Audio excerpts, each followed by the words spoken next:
টাকা পয়সা আপনার, আপনার ছেলে আপনার সামনে কর্মচারী, তাও মানুষের সাধারণ মানুষের খেদমত করে, রুটি টেনে দেয়, পানি টেনে দেয়, একটা কাজ করলেন আপনি। উনি ওনার ভাষায় করার একটা সূরা তাগাবনের 14 নম্বর আয়াতটা পড়ে এই হিন্দুকে শুনিয়েছে। হিন্দুরও দেখলাম অনেক আয়াত মুখস্থ আছে। মানে বলছে হুজুর আমার শোনালে সূরা তাগাবনের 14 নম্বর আয়াত, ইয়া আইয়ুহাল্লাযীনা আমানু ইন্না মিন আজওয়াজিকুম ওয়া আওলাদিকুম আদুওয়াল লাকুম ফাহযারুহুম ইলা আখির আয়াত। তুমি পড়াটা পড়েছিল? হে ঈমানদারেরা, তোমাদের স্ত্রী সন্তান এগুলো দুনিয়ায় মাঝে মাঝে তোমাদের শত্রু হয়ে দেখা দেবে, তাদের সাথে সতর্ক থাকো। দোকানদার ওনাকে আমার ভাষা দিয়ে বলছিল, ভাই আপনি কি জাতিতে আমি জানি না, তবে আমার এই সন্তানের প্রতি আমার 4টা দায়িত্ব ছিল, 4টা আমি পালন করেছি। কোরআনে কারীম আমাকে বারবার আদেশ দেয় যে সন্তান দুনিয়াতে আসার পরে তার একটা সুন্দর অর্থবোধক নাম রাখো, আমি বাবা হিসাবে রেখেছি। 2 নম্বরে তাকে দ্বীনের শিক্ষা দাও, যতটুকু পড়লে ইসলাম মানা যায় আমি দিয়েছি। 2 নম্বরে আমার দায়িত্ব ছিল তাকে জ্ঞান শিক্ষা দেওয়া, কোরআনের হাদিসের আমি যতটুকু সমর্থ আছে আমি দিয়েছি, ইসলাম মানতে পারে এই অবস্থাটা আছে। 3 নম্বরে সব একটা পাত্রী দেখে তাকে পাত্রস্থ করেছি আমি, একটা কোরআন হাদিস জানা আল্লাহ ওয়ালা একটা মেয়ে লোক তাকে আমি এনে দিয়েছি। 4 নম্বর একটা হালাল কর্মজীবন তৈরি করে দেওয়া, বাবা হিসাবে আমার দায়িত্ব আমি দিয়েছি, আমার যতটুকু সামর্থ্য ছিল। ওরে তো ঘুষ দিয়ে আমি কোন চেয়ারে বসিয়ে দিতে পারি না, ওর যে যোগ্যতা ছিল ওই অনুযায়ী ওকে 20-22 হাজার টাকা মনে করেন কামাই করার মতো একটা তৈরি করে দিয়েছি আমি, আমার দায়িত্ব শেষ। আমাদের দেশে কোরআনে আয়াত পড়ার পরে মানার সিস্টেম কিন্তু এটা ছিল না। অনেকের সন্তান যে চেয়ারে বসার যোগ্য না, 10 লাখ টাকা দিয়ে হলেও ঘুষ দিয়ে চেয়ারে বসিয়ে দিচ্ছে। আমি নিচে নামতে পারলাম না, যারা দুঃখিত। আমার ভাইরা, আমি যেটা বোঝাতে চাই, আল্লাহ রাব্বুল আলামিন খরচ করার জন্য যে নিয়ম নীতিগুলো আমাদেরকে দিয়েছেন, আপনি সুখে থাকেন দুঃখে থাকেন যে অবস্থায় থাকেন অভ্যাসটা জারি রাখবেন, আপনি খরচ করবেন। ওয়াল কাযিমিনাল গায়জ ওয়াল আফিনা আনিন নাস। আল্লাহ পাক বলেন যারা রাগ চেক দেয়, রাগকে যারা চেক দিতে পারে, রাগ হওয়ার পরে চেক দেওয়া, এটা বড় মুজাহিদের কাজ। মানুষকে যারা মাফ করে দেয়, ক্ষমা করে দেয়, এই সুযোগটা আমরা যেন হাতছাড়া না করি। দুনিয়াতে যদি সামর্থ্য থাকার পরেও কোন মানুষকে একটা অপরাধ মাফ করে দেয়, কিয়ামতে মহান আল্লাহ আমার 70টা অপরাধ নিজ গুণে মাফ করে দেবে। এই মানুষগুলোকে আল্লাহ সবচাইতে বেশি ভালোবাসেন বলে ঘোষণা দিয়েছেন। এরপর বাকি যে কয়টা আমরা তাফসীর আকারে বলবো, বারবার যে কাগজ পাঠাচ্ছে, ওদের কালেকশন হয়নি, টাকা তুলে দেন। এখন টাকা তুলে মানুষ দেবে? যতটুকু যা সামর্থ্য আছে এখনো দেওয়ার মতো পরিবেশ পাননি, দেননি। ওনারা যাচ্ছে যেন আগামীতে এটা একবার বন্ধ হয়ে না যায়, এই জন্য যারা যাচ্ছে 2-3 মিনিটের ভেতর ওনাদের কাছে দিয়ে দিন। এসে কই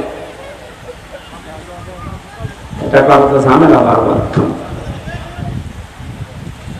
কি হলো, লোকজনই নেই, কার কি বললাম?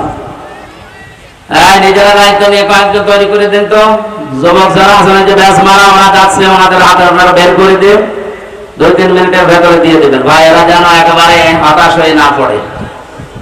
সুবহানাল্লাহ আলহামদুলিল্লাহ লা ইলাহা ইল্লাল্লাহ, সুবহানাল্লাহ আলহামদুলিল্লাহ লা ইলাহা ইল্লাল্লাহ। একসাথে করো, সুবহানাল্লাহ আলহামদুলিল্লাহ লা ইলাহা ইল্লাল্লাহ। পারিবারিক জীবনে আমাদের কম বেশি প্রত্যেকের, এমনকি হিন্দুদের পারিবারিক যে সমস্যাগুলো, এটা শুধু মুসলমানদের, হিন্দু খ্রিস্টান মুসলমান যা আছে জাতি পৃথিবীতে সবার কম বেশি পারিবারিক ঝামেলা চলছে। কারণ জেলখানা অনেক হিন্দু বৌমারা অপরাধে যাবজ্জীবন জেল খাটছে। এই জন্য পারিবারিক জীবনের যে সমস্যাগুলো এবং সমাধান করে আমাদের যেন দুনিয়ায় শাস্তি পাওয়া না লাগে, পৃথিবীর এই ছোট্ট সংসারটা যেন একটা জান্নাত বানিয়ে ফেলতে পারি, পরকীয়া প্রেমের যে হিরিক চলছে এটা যেন বন্ধ হয়, এ বিষয়ে আমি দুইটা বই লিখেছিলাম, একটা হচ্ছে নারীদের জন্য, একটা পুরুষদের জন্য। এই স্টেজের পেছনে গাড়ি আছে না কোথায় আছে জানি না, ওর সামনে আছে, ওটা আপনারা নিয়ে ওনাদেরকে পড়তে দেবেন। এটা আমি আগে কোনদিন করি নাই, জেলখানায় যে বাস্তব অভিজ্ঞতা পাওয়ার পরে এটা লিখেছিলাম। দেখলাম হাজারো মানুষ জেল খাটতেছে পারিবারিক জীবনে দাম্পত্য কলহের কারণে। এটা সমাধান করা দরকার। বাস্তবে আমাদের সুখের সংসার কিভাবে তৈরি হয়, আল্লাহ আমাদেরকে এই বইটা থেকে কিছু জ্ঞান অর্জন করে বাস্তবে আমল করার। তাহলে কি ঝড় উঠছে নাকি?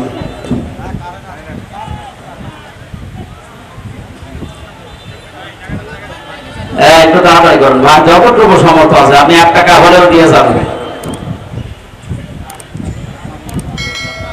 আল্লাহ যাদেরকে ভালোবাসেন বলে ঘোষণা দিলেন, আল্লাহু ইউহিব্বুল মুহসিনিন, এই দলে অন্তর্ভুক্ত হওয়ার তৌফিক দিন। যে জান্নাত, যে বাগান আল্লাহ আমাদের জন্য বানিয়েছেন, এই জান্নাতের স্তর হচ্ছে 100টা। কয়টা?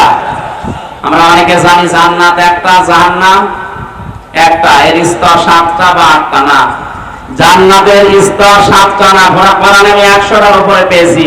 এই বইয়ের ভেতরে কোরআনের আয়াত দিয়ে আর হাদিস দিয়ে দিয়েছি 100টার উপরে জান্নাতের স্তর আছে, দরজা আছে। দুনিয়াতে যে যে ধরনের ভালো কাজ করবে আল্লাহ তাকে ওই দরজা দিয়ে প্রবেশ করাবে।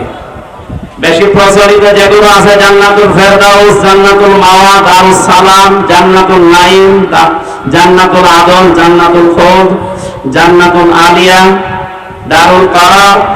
এই 8টার পরিচয় আমরা বেশি জানি বা মুখে মুখে চলে।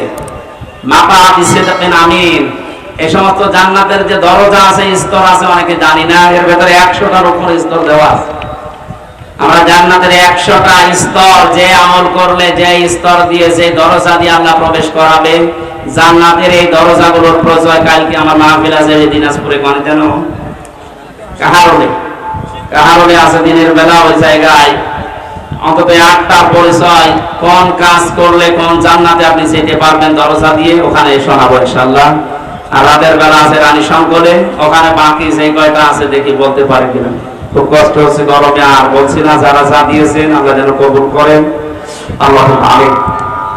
লা ইলাহা ইল্লা আনতা সুবহানাক ইন্নী কুনতু মিনাজ জালিমিন। লা ইলাহা ইল্লা আনতা সুবহানাকা ইন্নী কুনতু মিনাজ জালিমিন। ফাস্তাজাবনা লাহু ওয়া নাজাইনাহু মিনাল গাম্মি ওয়া কাযালিকা নুনজিল মুমিনিন। মাথা নিচু করেন, মাথা নিচু করেন, চোখ বন্ধ করেন। জীবনের অপরাধগুলো হযরত আদম আলাইহিস সালামের মতো আমরা স্মরণ করছি। রব্বানা যালামনা আনফুসানা ওয়া ইল্লাম তাগফির লানা ওয়া তারহামনা লানাকুনান্না মিনাল খাসিরিন। রব্বুল আলামিন, বাংলাদেশের দিনাজপুর জেলা সদর থানার এই গাবুলা এলাকার দিকে তোমার দৃষ্টি নিক্ষেপ করে দেখো। হাজার হাজার বান্দা বান্দি রাত 12টা বেজে যাচ্ছে, তাহাজ্জুদের এই সময় পর্যন্ত এরা চাতক পাখির মতো বসে আছে। কোরআনে কারীম জানিয়েছে জান্নাতের দিকে দৌড়াতে, তোমার ক্ষমার দিকে দৌড়াতে। বাকি জীবনে যেন এই আয়াতটা আমরা মেনে চলতে পারি, সেই তৌফিক আমাদের ভিক্ষা দাও। বিশাল আয়োজনে যদি সওয়াব তুমি দিয়ে থাকো, কোটি কোটি করে বাড়িয়ে দাও। কিয়ামতে যিনি সুপারিশ করে জান্নাতে নিয়ে যাবে, নবীর রওজায় পৌঁছাও। হযরত আদম থেকে যত মানুষ কবরে আছে এদেরকে তুমি মাফ করে দাও। বিশেষ করে আমাদের মা নেই, যাদের বাবা নেই, মার বাবাকে তুমি এই মুহূর্তে কবরে জান্নাত দিয়ে দাও। মাহফিলের প্রধান অতিথি, বিশেষ অতিথি সহ যত সম্মানিত মানুষেরা বসে আছে, এদের সম্মান মর্যাদা দুনিয়া আখিরাতে বাড়িয়ে দাও। আমাদের সম্মানিত সভাপতি, আমার মাথার তাজ বিশিষ্ট আলেম দিন, রব্বুল আলামিন তোমার আলিম বান্দাকে আলেম হিসাবে কবুল করে নাও। এই আসনের মাননীয় এমপি যিনি, তার মায়ের জন্য তিনি দোয়া চেয়েছেন, তুমি নিজেই শিখিয়েছো মায়ের জন্য দোয়া করা। রব্বির ফামহুমা কামা রব্বায়ানি সাগীরা। আল্লাহ এমপি সাহেবের মাকে তুমি ক্ষমা করে দাও, তার জীবনের ভালো ভালো কাজগুলো কবুল করো। ওই মহিলার জীবনের অন্যায় যদি কিছু করে মাফ করে দাও। এমপি সাহেবের বাবাকেও তুমি ক্ষমা করে দাও। এ বিশাল জনপদের দায়িত্বটার মাথার উপরে দিয়েছো, অমরের মতো পালন করার সুযোগ দাও। সম্মানিত মা বোনদেরকে তুমি পর্দায় থাকার তৌফিক দাও। ফাতেমার মতো, আসিয়ার মতো, আয়েশার মতো জীবন তাদেরকে দাও। স্বামী সংসারে যাদের শান্তি নেই, তোমার সালাম নামের খাতিরে শান্তি দাও। রব্বুল আলামিন এই জেলার মাটির নিচে যত মানুষ ঘুমিয়ে আছে, কোরআনের ইজ্জতে তাদের মাফ করে দাও। প্রশাসনের যে ভাইরা আজকের মাহফিলে সাহায্য সহযোগিতা করেছে বিভিন্ন ভাবে, তাদের মা বাবা আত্মীয় স্বজন যারা বিভিন্ন জায়গায় আছে, তাদেরকে তুমি সহি সালামতে রাখো। প্রশাসনের এই দেশের দায়িত্বটা তুমি ইবাদত হিসাবে মেনে নাও। আগামীতে এই মাহফিলটা কোরআনের জন্য বিশাল আকারে কবুল করো। যে যুবকগুলো শ্রম দিয়েছে আল্লাহ, এই যুবকদেরকে তুমি আর অন্যায় কাজে ফেলে দিও না।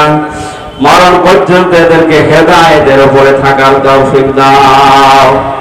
বারাকাল্লাহু লানা ওয়া লাকুম ফিল কোরআনিল আযীম। কখন কাটা আসে যায় না, যখনই মরণ আসবে আজরাইলকে যখনই দেখবো যেন বলতে পারি লা ইলাহা ইল্লাল্লাহু মুহাম্মাদুর রাসূলুল্লাহ।